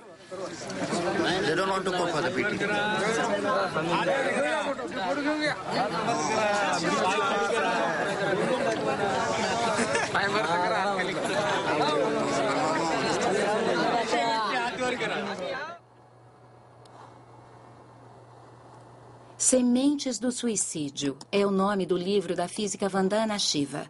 Ela recebeu o Prêmio Nobel Alternativo e dirige a organização Navidânia, cujo objetivo é a conservação das sementes convencionais. Chega de transgênicos. Nova Delhi, Índia. No início, Vandana Shiva lutou contra a primeira Revolução Verde, que trouxe a agricultura industrial para a Índia na década de 60. Atualmente, ela denuncia o que chama de Segunda Revolução Verde, a dos cultivos transgênicos patenteados. A diferença é que a primeira Revolução Verde teve origem no setor público e foi comandada pelas entidades governamentais que controlavam a pesquisa. Já a segunda Revolução Verde foi deflagrada pela Monsanto. Foi uma revolução promovida pela Monsanto. A segunda grande diferença é que a primeira Revolução Verde tinha como objetivo oculto a venda de mais produtos químicos, mas o objetivo primordial era produzir mais alimentos, era segurança alimentar. E sim, se produzia menos leguminosas, menos oleaginosas, mas se produzia mais arroz e trigo que alimentava o povo. A segunda Revolução Verde não tem nada a ver com segurança alimentar. Tem a ver com o lucro da Monsanto. É só o que interessa. Sempre foi dito que a engenharia genética era o caminho para chegar às patentes, mas as patentes são seu real objetivo. Se olharmos o planejamento de pesquisa da Monsanto, veremos que no momento eles estão pesquisando cerca de 20 cultivos diferentes com genes BT. Não há nada que deixe intocado. A mostarda, o quiabo, a berinjela, o arroz, a couve-flor. Uma vez que estabeleceram a norma, esta semente passa a ser propriedade deles. Royalties podem ser coletados. Vamos depender deles para cada semente que plantarmos, para cada produto que colhermos. E se eles controlarem as sementes, vão controlar os alimentos, e isso é estratégico. Claro, é muito mais poderoso do que bombas, mais poderoso do que qualquer arma. É o melhor método para controlar as populações mundiais. A Monsanto respondeu à argumentação de Vandana Shiva exibindo seu compromisso, integridade, diálogo, transparência e compartilhamento. Queremos participar de forma construtiva deste processo em conjunto com os países do mundo. Queremos encontrar respostas para todas as questões.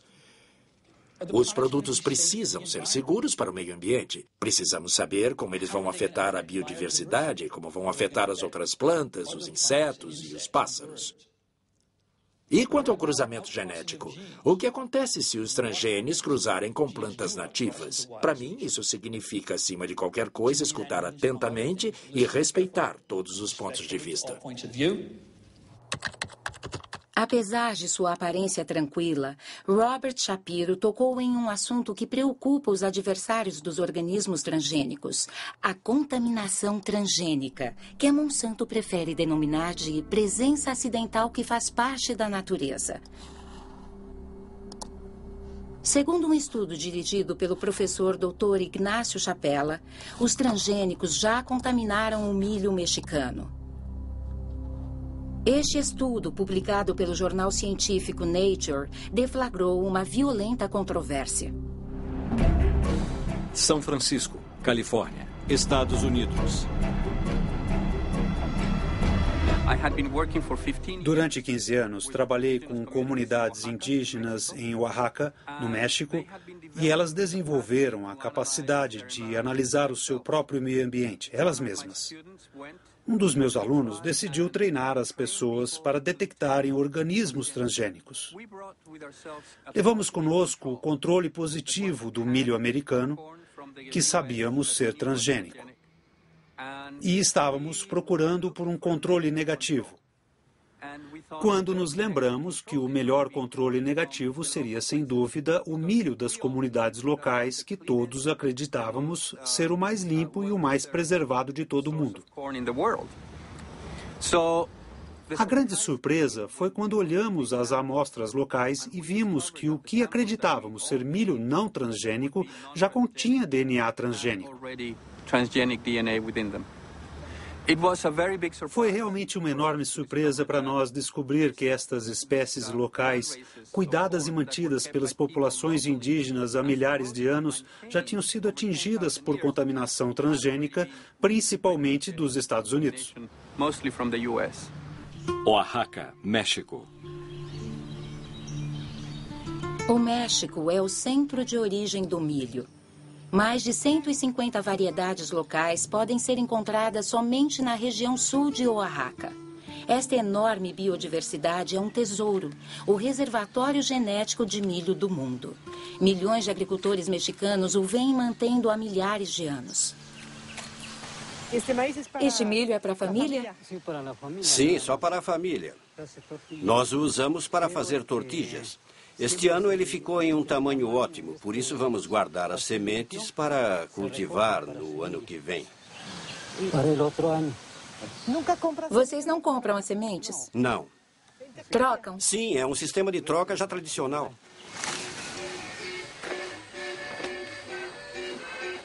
Para preservar a sua biodiversidade, o México baniu os cultivos transgênicos. Contudo, devido a um acordo da NAFTA assinado com os Estados Unidos e o Canadá, o México não pode impedir a importação maciça do milho americano, 40% do qual é transgênico. Esse milho industrializado, como é conhecido no México, é altamente subsidiado pelo governo americano e chega aos mercados custando a metade do milho mexicano tradicional.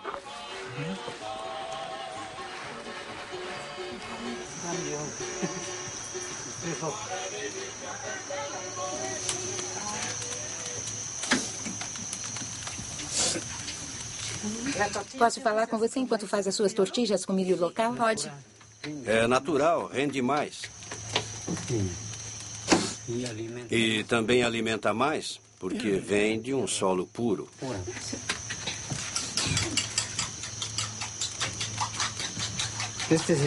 Este é o milho azul. Antigamente, os meus antepassados só plantavam este tipo de milho. Hoje em dia, eu também o mantenho. Esse milho já existia antes da conquista dos espanhóis? Já, mas agora estamos vivendo outro tipo de conquista. Que conquista? A conquista do milho transgênico, que quer destruir tudo, fazendo o milho nativo desaparecer, para que o milho industrializado possa dominar. Se eles conseguirem, vamos depender de multinacionais. Vamos ter que comprar o fertilizante e inseticidas que eles vendem, porque sem eles o milho deles não cresce. Enquanto o nosso milho nativo cresce muito bem, sem fertilizantes ou herbicidas. Olha aqui, veja como é bonito. Pelo menos assim está. Cidade do México.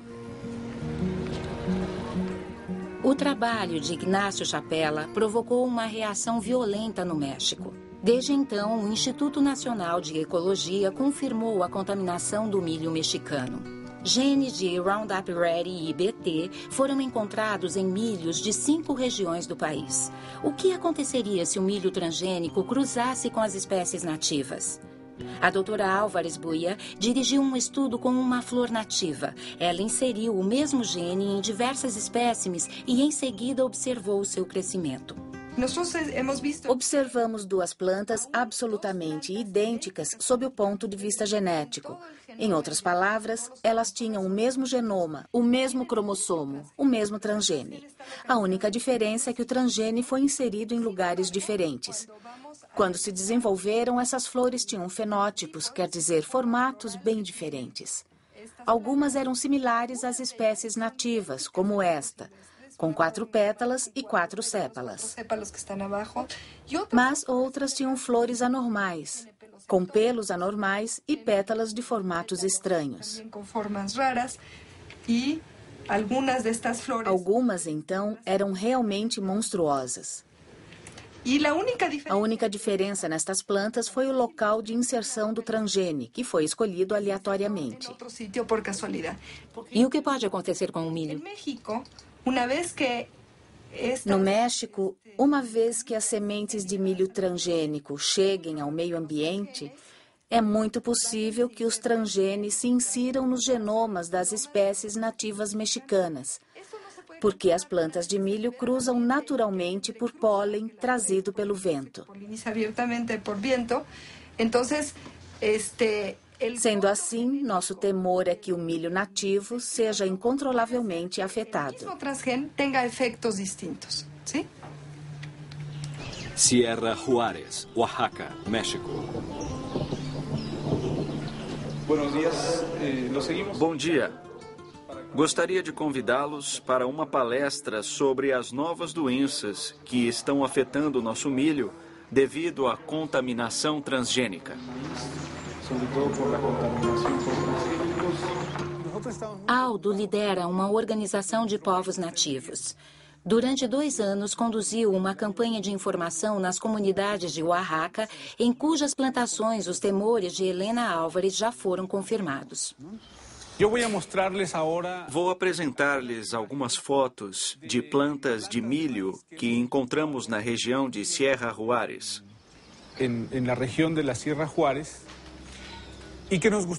Gostaria de saber se vocês já viram alguma coisa parecida em suas comunidades.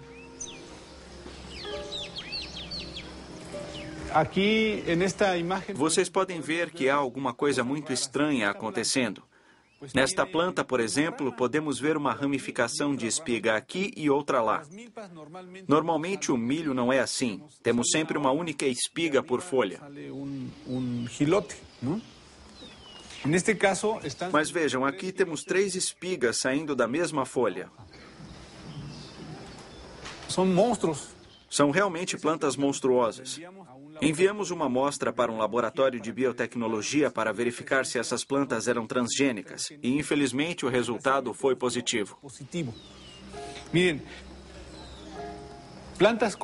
Geralmente vemos esses tipos de plantas ao longo das estradas ou nos jardins das pessoas. É possível que as pessoas comprem milho no mercado e, ao voltar para casa, deixem cair alguns grãos. Esses grãos germinam e é assim que o milho local se contamina. Pelo que você disse, se não conseguirmos impedir que eles se espalhem nos nossos campos, em breve teremos de comprar as sementes, pois nosso próprio milho não crescerá mais. Isso é muito preocupante. O que devemos fazer?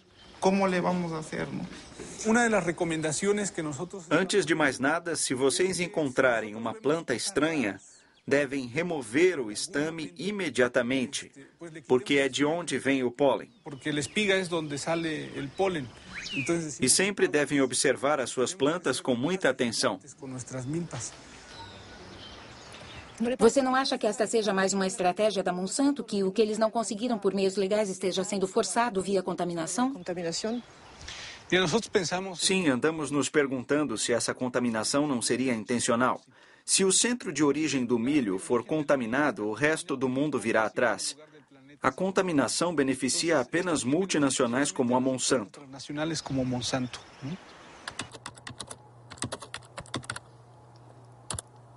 E como reagiu a Monsanto ao trabalho de Ignacio Chapela sobre a contaminação do milho mexicano? A campanha suja da Monsanto conseguiu a demissão do professor Ignacio Chapela.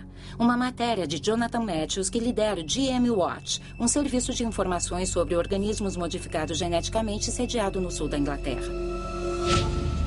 Norwich, Inglaterra.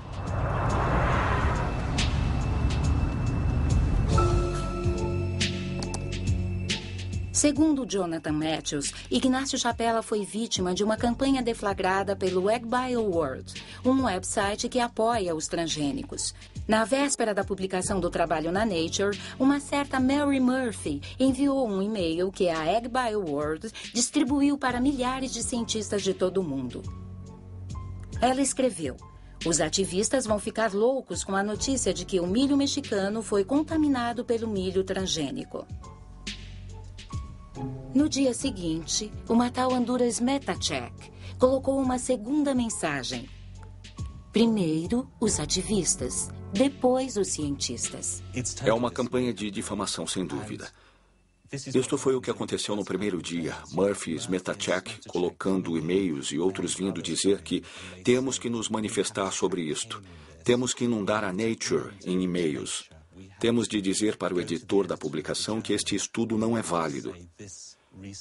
Nós ficamos monitorando Smetachek e Murphy para ver se descobríamos quem elas eram. No caso de Smetachek, verificamos os títulos de processamento que aparecem no e-mail. Diz aqui, proveniente de... E aí conseguimos o endereço do protocolo de internet IP. Depois foi só ir para um site de registros de websites e copiar o endereço IP que foi identificado como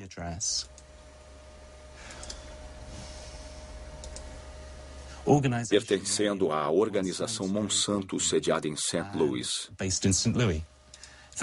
Já a Mary Murphy deixou algumas dicas que facilitaram o nosso trabalho. Se olharmos a informação que apareceu postado por Mary Murphy, conseguimos o endereço IP bw6.beavywood.com. Descobrimos que este era o nome anterior de uma agência de relações públicas, hoje The Bivens Group, em cuja lista de clientes se encontra a Monsanto. Isso quer dizer cientistas de mentira? Que golpe baixo! Sim, é campanha muito suja. Quer dizer, não existe qualquer ética no que está acontecendo aqui. Trata-se de uma organização que está determinada a forçar a entrada de seus produtos em países no mundo inteiro, determinada a acabar com a reputação de quem quer que se coloque em seu caminho.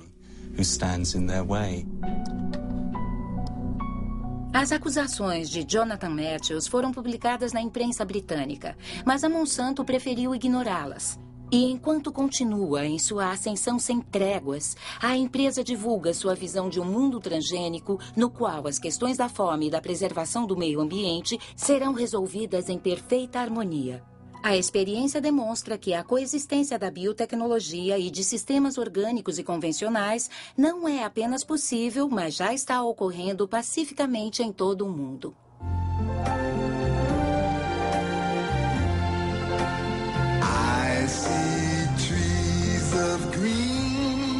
Imagine um mundo que preserve a natureza, o ar, os rios, onde a gente possa produzir mais com menos agrotóxicos, sem desmatar as florestas. Você pensa num mundo com transgênicos.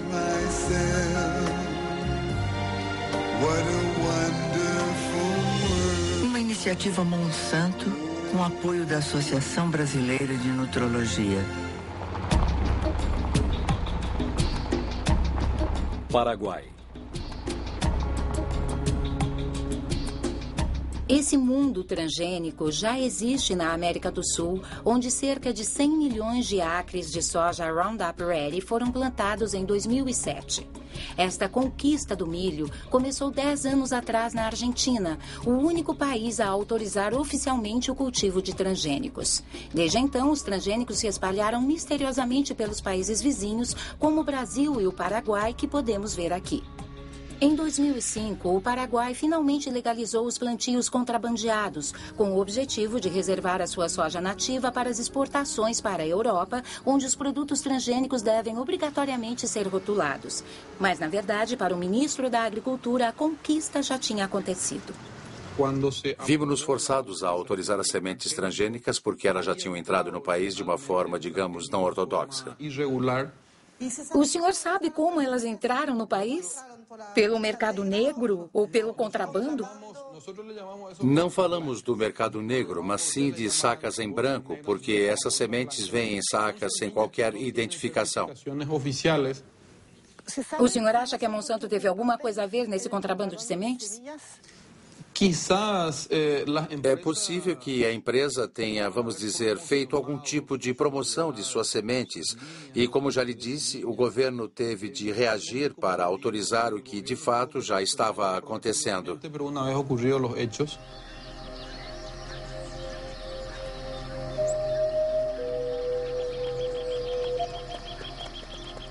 Qualquer que seja a origem deste contrabando, o fato é que ele foi extremamente rentável para a Monsanto. Assim que os plantios foram legalizados, a empresa passou a receber royalties sobre cada tonelada de soja que o país produziu, tal como no Brasil.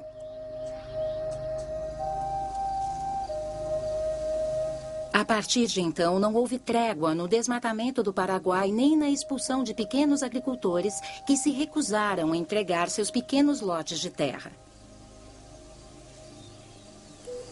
Jorge Galeano dirige uma organização de pequenos agricultores que luta contra a proliferação do que ele chama de deserto verde. O que temos aqui é um exemplo da extensão do plantio de soja transgênica. Na verdade, é uma monocultura que destrói tudo à sua passagem. Antes tínhamos campos cultivados com tudo o que uma família precisava para viver. Plantas, árvores, mandioca, milho.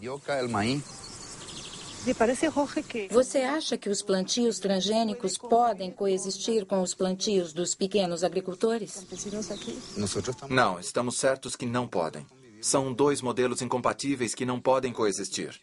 É uma guerra silenciosa que extermina comunidades, famílias e pequenos agricultores. Além disso, destrói a biodiversidade do campo. Traz consigo morte, pobreza e doença, além da destruição dos recursos naturais que nos ajudam a viver. Porque nós contamos para sobreviver. Hoje, o herbicida Roundup é pulverizado em todo o Paraguai por pulverizadores manuais ou mecânicos dirigidos por trabalhadores sem qualquer proteção. O herbicida é pulverizado bem na porta das pessoas ou perto das culturas de subsistência dos pequenos agricultores. A cada ano, os plantios são destruídos e milhares de pessoas contaminadas. Como esta família, que está rodeada pelos transgênicos da Monsanto. Os pais estão preocupados com seu filho Pedro, porque ele atravessa os campos de soja todos os dias para vender as tortillas feitas por sua mãe.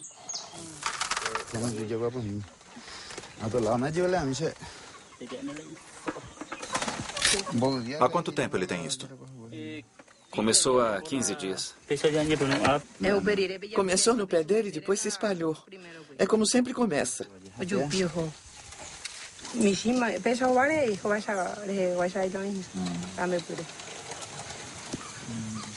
Ele tem dores de cabeça?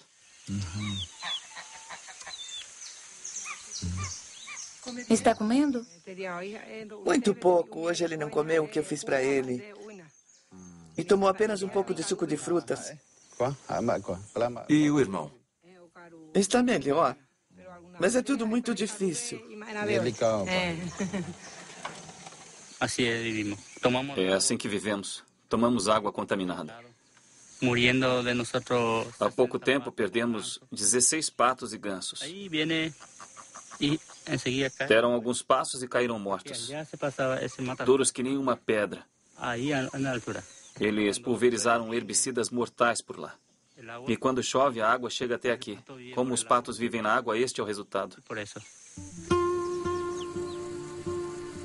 No Paraguai, 70% da terra agricultável pertence a apenas 2% da população. Com os transgênicos, essa concentração está aumentando. 3/4 dos agricultores de soja são estrangeiros que buscam tomar posse deste novo ouro verde. O veto a rações de origem animal após a crise da vaca louca e a recente euforia com os biocombustíveis fizeram os preços da soja disparar e aumentaram a demanda por sementes Roundup Ready. Segundo o último censo realizado no Paraguai, a cada ano 100 mil pessoas deixam as áreas rurais para viver em favelas urbanas. Destas, cerca de 70% fogem da soja transgênica da Monsanto, cujo destino é a alimentação das galinhas, vacas e porcos da Europa. Vamos falar sobre o modelo de produção da soja transgênica promovida pela Monsanto. Trata-se de uma autêntica multinacional presente em todo o mundo. Seu objetivo é controlar toda a produção de alimentos do mundo por meio de uma agricultura sem agricultor.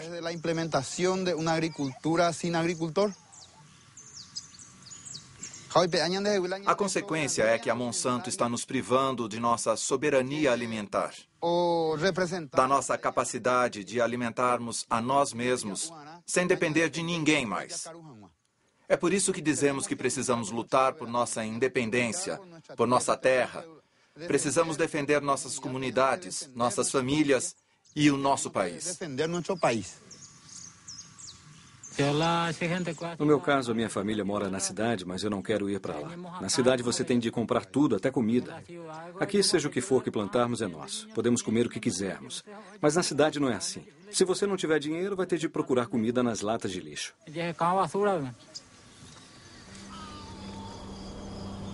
A luta destas famílias para sobreviver comove a todos nós. Em 2007, a Monsanto empregava 18 mil trabalhadores em 50 países. Também em 2007, as suas ações não pararam de subir e os lucros chegaram a $1 bilhão.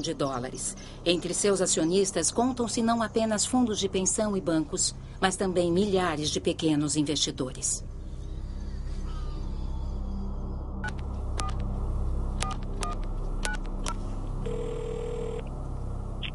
Chris Horner? Alô, Christopher. Marie-Monique Robin, da França. Sim. Nós realmente admiramos sua persistência, mas tivemos várias discussões internas sobre isso e lamento informar que não houve mudança na nossa posição inicial. Não há motivo para contribuirmos com esta produção. Acreditamos que não virá a ser positivo. Então, você entende.